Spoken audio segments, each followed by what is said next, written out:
It's always been interesting trying to make sense of global oil markets and for a non-expert like myself. And so the recent events where OPEC Plus cut another million, Saudi Arabia cut another million barrels per day of production, trying to prop up prices. The market didn't respond well to that. What the heck is going on? I turned to the experts, and I'm going to talk to Gregor Macdonald, author of the Gregor Letter, who has all sorts of excellent insights. So welcome to the interview, Gregor. Hey, great to see you, Markham. Sorry, there's a little construction in the neighborhood right now. I hope that doesn't interfere with our chat. It doesn't. We'll work around it. Okay. Look, Gregor, so let's start with the Saudis. Sure. You've been very critical on Twitter about the Saudis' decisions and their management of things. Give me your argument. Yeah, I'll just make it, I could do a long PhD dissertation here, but I'll make it as tight as possible. Once upon a time, Saudi Arabia wanted to be the central bank of oil, and they were the central bank of oil. And you achieve that position of power by being cool and rational and acting like a central banker. And Al-Naimi worked in conjunction with the government, and they made consistently good decisions. Not perfect, but because they're future forecasting, they made consistently good decisions, increasing production when prices got too high, lowering production when prices got too low, but always with an eye on the global economy. Now, Mohammed bin Salman is a different generation, and he has entirely different concerns. I think he's incompetent. I think he's giddy with the power of controlling oil in Saudi Arabia, but doesn't realize that it's not something you wield, it's something you manage. As long as you manage that powerful position correctly, you will retain your power. You'll retain your position as the central bank of oil. I think that's just gone out the window. I'll give you one example. Al-Naimi would have helped the global economy during Russia's invasion of Ukraine. And if Putin was angry, Naimi probably would have said something like, look, dude, you're the one that invaded Ukraine, not us. You have to account for that, not us. We have a global economy to think about. So you see, you just don't have any of those considerations anymore. And what you have in MBS is a bit of a juvenile adolescent. So, yeah.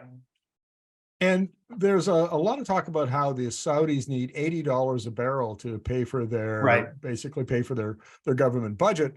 And MBS seems to have a lot of grand ambitions. He's into all sorts of things, solar and hydrogen, and Gulf League mergers, financing new golf tours, that sort of thing. And what role does that play in his incompetence and his mismanagement of OPEC?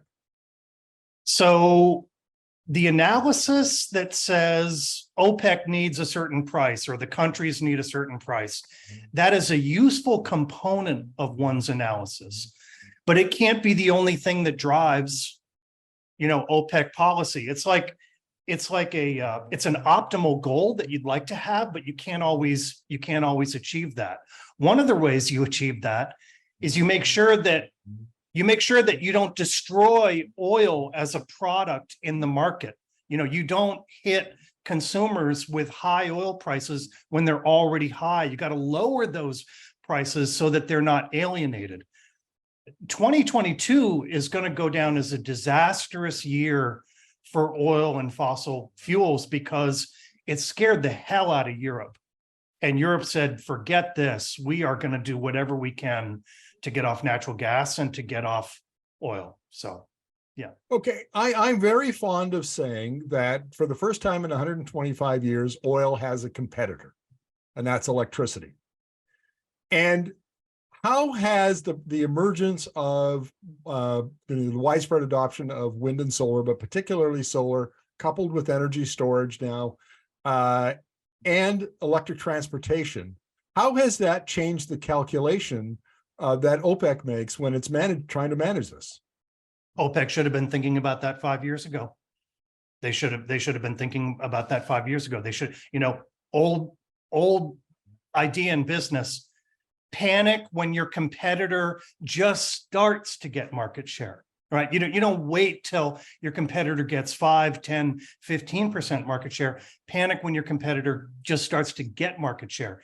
EV started gaining market share, 5 to 7 years ago, and now they've come on strong. In fact, California, which is the edge economy, may be one of the first big domains where you're seeing petrol demand actually enter sustainable decline. Boy, it took a while, but I think we're there in California. Yeah, let's talk about that, because I've interviewed Kingsmill Bond from Rocky Mountain Institute a number of times about this, and his analysis, of course, is that oil peaked in 2019, and what we've seen since is not so. I mean, the pandemic aside, I mean, that's an anomaly, but what we're seeing is the peak and then the plateau. And you can never call plateaus, because a plateau might be 3 years, it might be 10 years. You don't know. But his analysis is that you're on the plateau, and the decline curve is on its way. It might be this year, might be 2 years from now, but you're going to get there pretty quickly. And you seem to share some of the same views that Kingsmill would share. I do. I just have a slightly more extended time frame for when the decline actually occurs. I think we'll be on that plateau from 2019 to at least 2025 or 2026. And when I say a plateau, I define that as fluctuations of 1 to 1.5% in demand. So if your baseline is 2019 at 100 million barrels a day, we'll see 99, we'll see 100, we'll see 101, we might see 100.5. That's where we'll be for a number of years. The decline isn't here yet, unfortunately. But we got the first job done, which was to plateau, and that's took a lot of work and a lot of factors to get to that. So let's talk about the American market, and I'm particularly thinking of Alberta here, because it produces about 4 million barrels a day, about 3.75, 3.8 million barrels a day.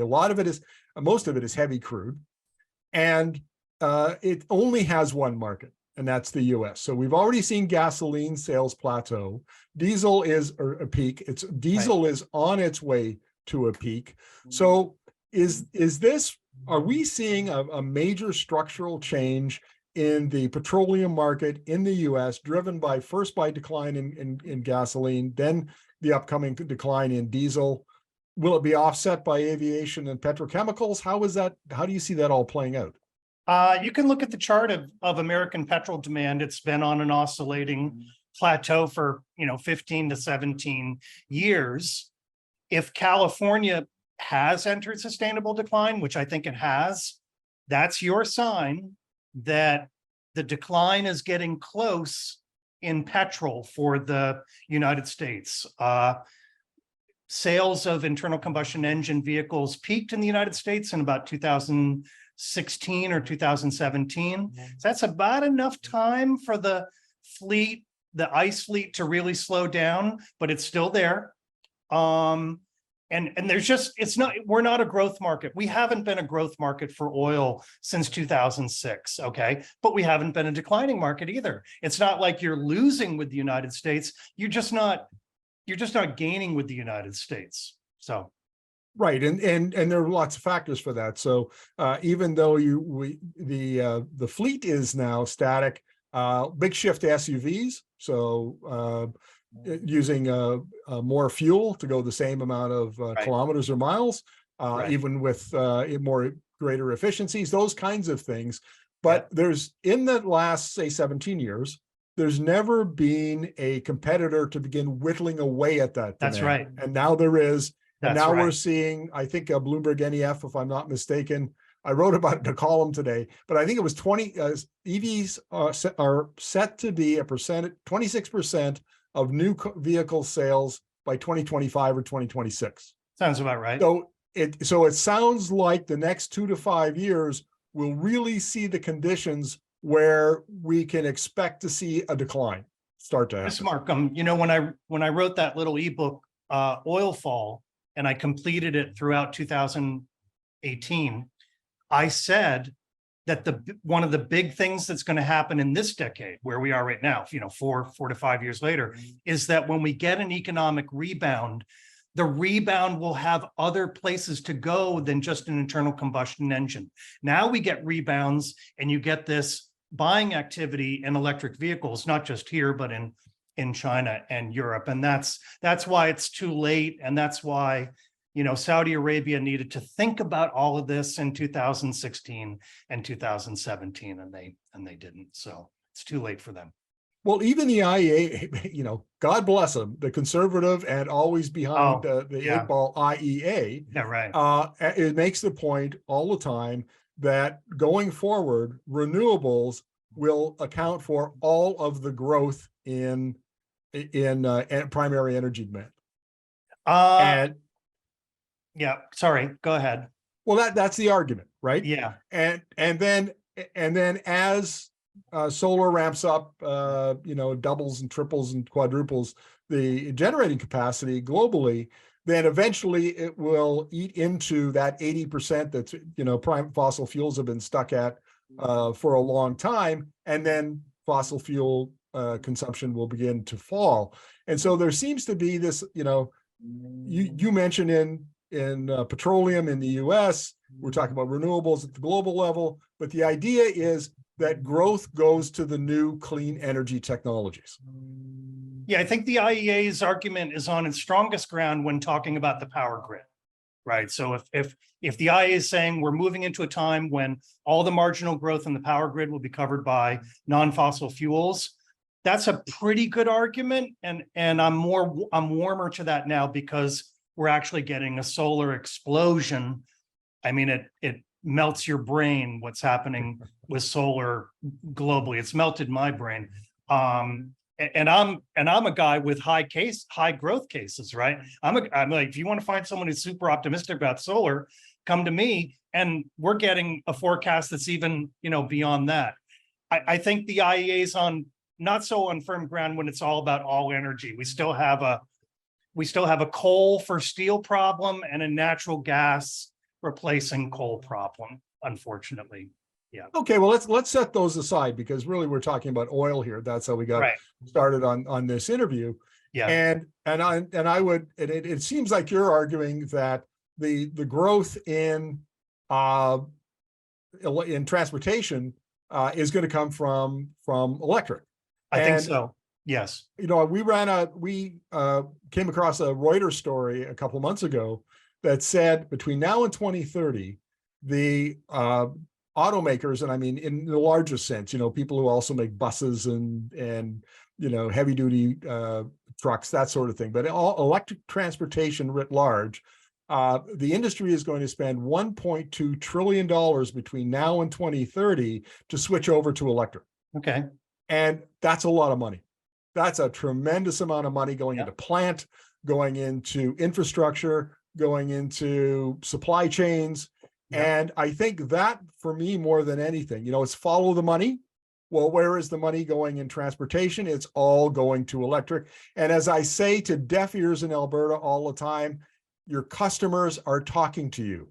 These are the people who determine what fuel goes in a car, a truck, a bus, a tractor, a garbage truck, whatever it happens to be, and they just picked electric. Well, Canada we've got new maps here in the United States. There's the battery belt, there's the EV production belt, there's the lithium processing belt. We've got rare earth material recycling companies that have been given grants. This is where all the growth is. And as I say, look at our maps and ask yourself, do you have a map like the US? And if you don't, get yourself one, get yourself battery production. I mean, look at what Tesla just did pairing with, Panasonic. So. Okay. I'm fond of saying, Gregor, when I'm talking about the electricity systems, that you look at the US and it's so dynamic.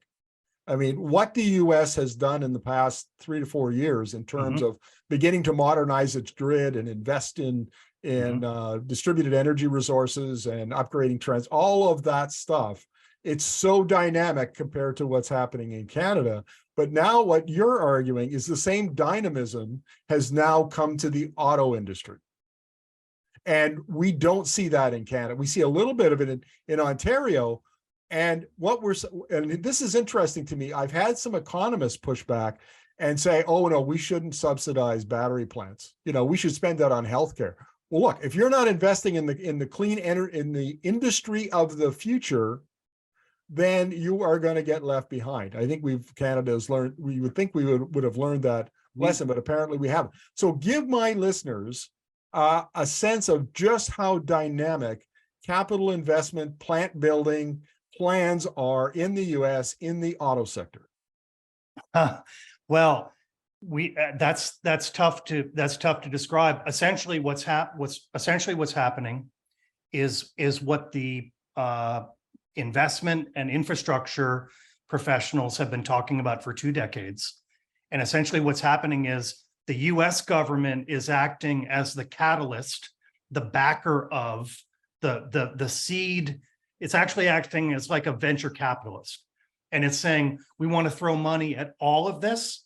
And then out in the rest of the world, you've got private capital that says, aha, now I feel comfortable investing because I'm investing right alongside the government. And I know that I'm not going to face all these difficult hurdles because they want that battery factory in South Carolina, Tennessee, Georgia, Ohio, and so forth. So the US is the #1 recipient of FDI, foreign direct investment, last year.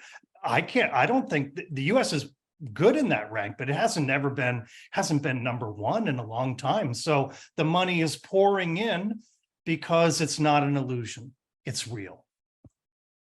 I hear this all the time when I talk to American innovators, and utility executives would be another group that I hear it from. But they're excited. Like when you talk to them, the opportunities, the market opportunities that have been unleashed by all of this investment and the new policies and the industrial policy that the Biden administration has come up with. This is I can't remember the last time that I saw, industry and private capital this excited about a boom time in industry. And so I'm not making this up. This is actually happening on the ground in the United States. No, I mean, the other thing I'd say to your Canadian audience is you're starting to see traditional conservative economic thinkers starting to fall into line, like Neil Ferguson, who's a well-known UK, economic historian. He wrote a big Bloomberg article earlier in the week that I was happy he cited work from my newsletter. And he was saying, you know what? The automobile revolution is a revolution. It presents an enormous opportunity to save money on oil.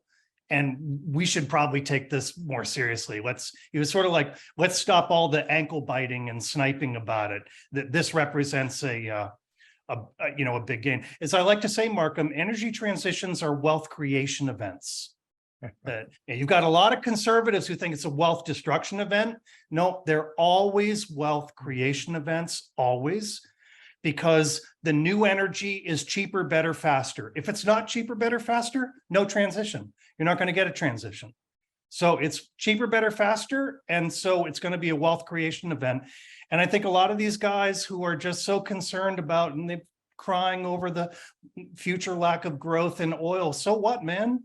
Like, it was never about coal or oil or wood. It's never about that. It's about the efficient use of energy so that we can have more of it at a lower price. What's the big deal, man? It's like, that's how it's always been.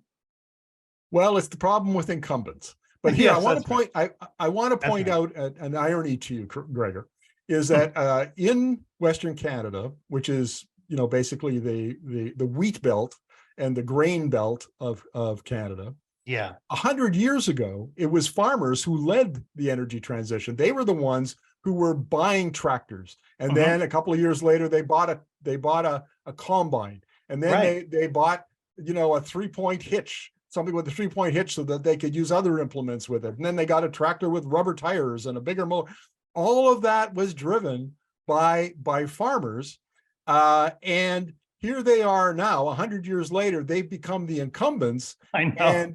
and now they're pushing back against the wealth creation of an energy transition that Yeah. benefited their, you know, their grandfathers and great grandfathers and great great grandfathers.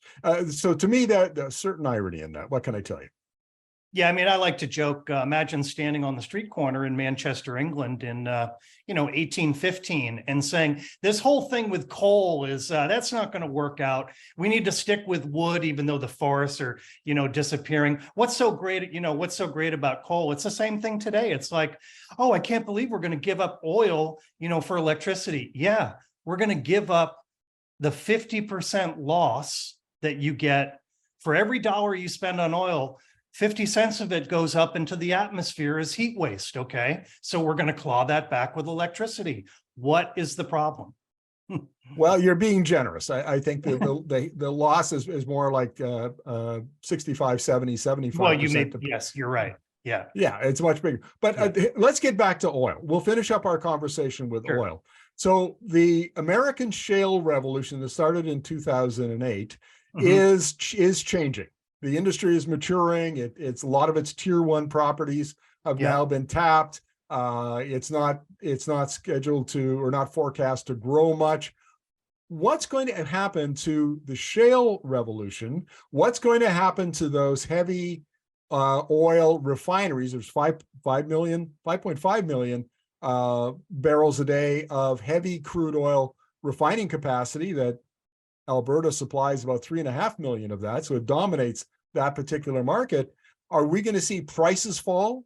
Are we going to see refineries close? Are we going to, give us the next, your best guess on between now and 2030, what we're going to see in North America? Yeah. So in the same way that U.S. natural gas production moved ahead of U.S. natural gas consumption so that it could serve a growing and expanding export market, we're going to see that with oil. So at some point this decade, U.S. oil demand is finally going to come off its plateau and it's going to fall.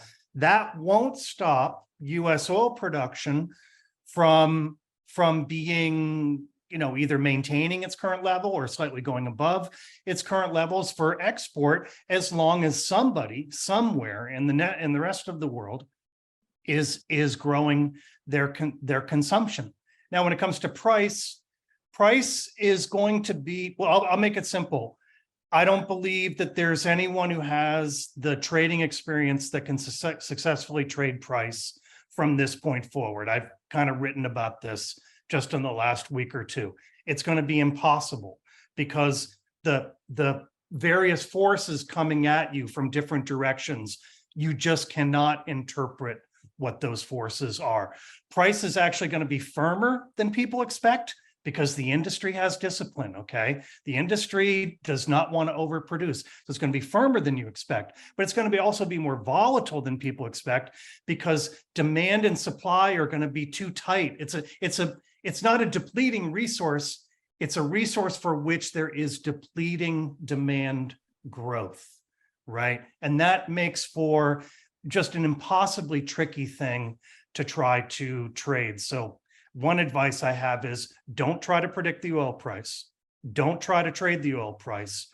Don't try to trade oil and gas stocks. That era is over. If you do well doing any of those things, it's because of luck, not because of genius at this point. I want to give you my forecast, my best guess, we'll call it a guesstimate, of what's going to happen to Canadian heavy oil exports to the U.S. I think because the Canadian producers are putting they've driven their costs down. Their break evens are already down in the $30 to $45 range. They think they're going to get down to 20, 25 at the floor and maybe 30, 35 at the ceiling. And that makes them a very competitive barrel. And I think they can outcompete Colombia, Brazil, Venezuela, Mexico. I think they can outcompete them for a declining heavy crude market in the US. The question is, at what point do you run out of market? Because that's only maybe a 2 million barrel a day cushion.